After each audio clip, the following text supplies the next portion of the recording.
Kama umeuza gari, pikipiki au bajaji na haujabadilisha umiliki, basi jua kuna madhara makubwa ya kutofanya hivyo.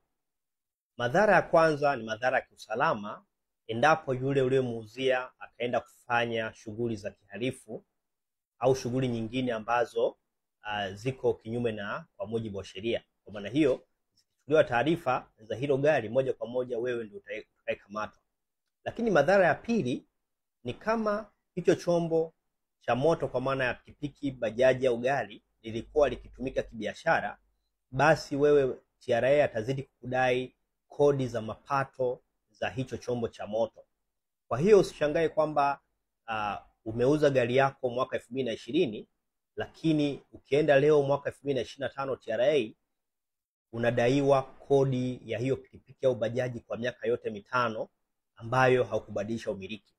Na sasa hivi Mamlaka ya Mapato Tanzania imeleta mfumo wa usajili wa vyombo vya moto ambapo kila mlipa kodi anaweza kubadilisha umiliki wa chombo chake cha moto kwa maana ya pikipiki, bajaji au gari kupitia mfumo wa TRA bila kufika ofisi ya TRA.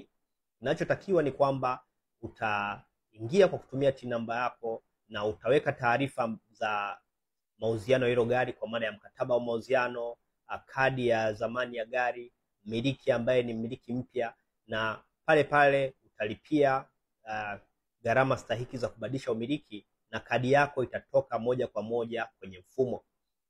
Kwa hiyo kwa sasa mfumo wa kadi za magari na pikipiki umebadilika.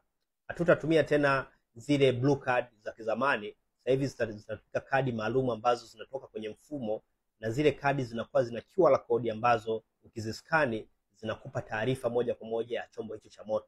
Kwa hiyo hakikisha kama umeuza gari, pikipiki au bajaji, hauna excuse yote ya wewe kutobadilisha umiliki, kwa sababu kubadilisha umiliki kuna madhara makubwa ya kiusalama na kikodi ambayo bado yatakungukia wewe mmiliki wa awali. Karibu sana, kama na swali tuandikie hapo chini na sisi tutakujibu.